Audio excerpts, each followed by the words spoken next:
Corey Pritchett, or as y'all know, Corey SSG, famous YouTuber. He finally came back to the United States and they arrested his ass. He just went to court and the judge gave him a $200,000 bond for allegedly kidnapping two white women. In the last video, I broke down everything that happened from his point of view and from theirs. And now we're going to get to the new report and article. So let's get into it.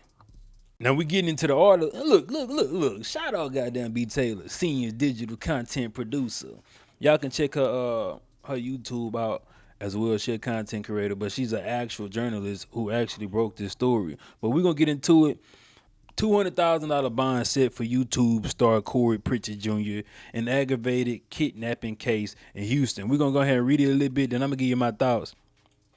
A $200,000 bond has been set for YouTube star Corey Pritchett Jr.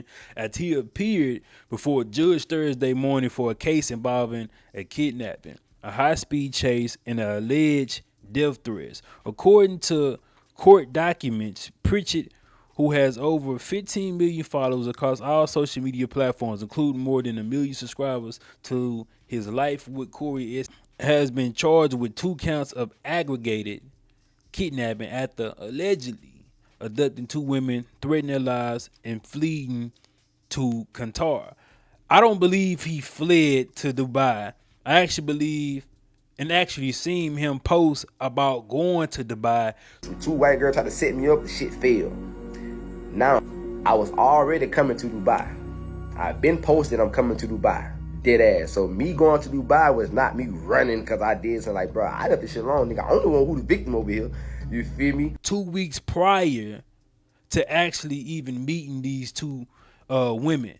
But it appeared like he fled to Dubai, but I don't think he fled to Dubai. Like, if this dude was actually guilty of all these things, he already out the country. He could have just stayed out the country, not fly back in to be arrested.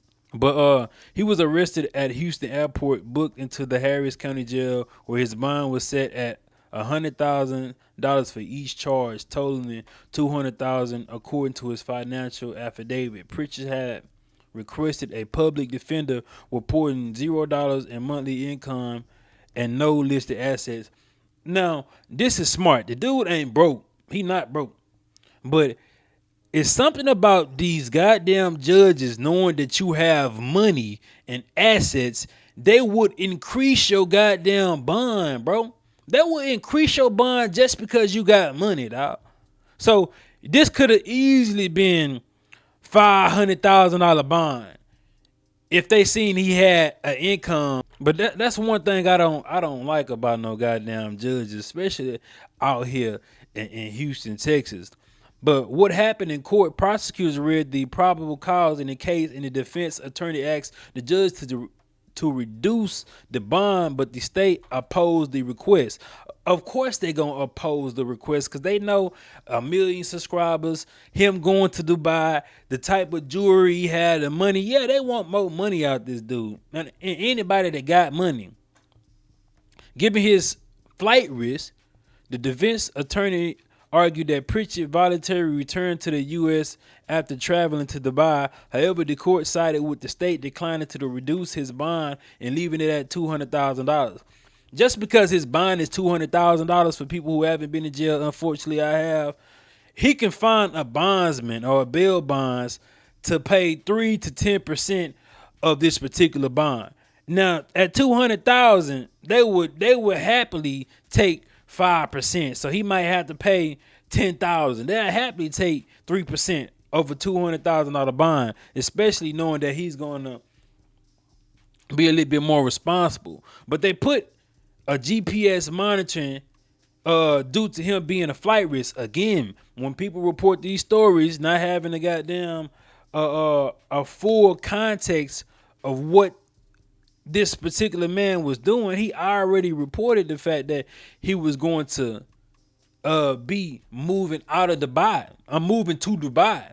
So when we hear that this story comes out that he's being alleged that he kidnapped 2 women and he went to Dubai, it would appear that he fled to Dubai, but the prosecutor is not going to report the fact that he already posted about going to Dubai. And his lawyer should have argued the fact that he already was planning on moving to Dubai, but that still would seem like he's a flight risk. You feel me? He is prohibited from contacting the victims, including if they reach out to him. Now that's wild. He must surrender his passport and other foreign documents. He can't drink or use drugs that are prescribed. He can't drink or use drugs that are prescribed. What the fuck? So basically, they saying his actions was influenced by some type of intoxication, or he been inebriated. But you can't use prescribed drugs. So you go to the doctor. He can't. If he got a toothache, he can't use no goddamn painkiller. During the probable cause reading, the prosecutor noted that Pritchett also has an outstanding warrant in Georgia, although details about that warrant have not been released. So why would they mention it? What happened? One of the victims said she met Corey on November 22nd, 2024. He exchanged numbers with him. Records show that the next day, she and another woman met Corey for a workout, followed by an ATV out in bowling. At the bowling alley, Corey and his 2 male friends began acting suspicious, repeatedly looking around and appearing on edge. Records showed that women learned that Corey and his friends had issues with another group at the alley. So they wasn't acting suspicious. They was acting on cue, on point. Concerned by his behavior, the women told investigators that they asked him to leave with his friends if they continue acting suspiciously. Corey reportedly stepped out with his friends, leaving the women inside the bowling alley. I do not believe 1,000% what these women are saying or what he is saying. Remember, these is 2 white women accusing a black man of motherfucking threatening them, kidnapping them. You feel me? In the media, we automatically gonna believe the story that we hear first, right? I don't see no motive for this man kidnapping them. Now, it's being explained to me, if they was inside his vehicle, which they got in his vehicle voluntarily, and didn't go to their house, they went to, or was going to his house. Their house was close to the bowling alley where they was. So they could have walked home if they needed to actually go home.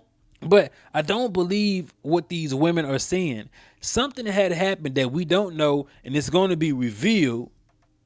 You feel me?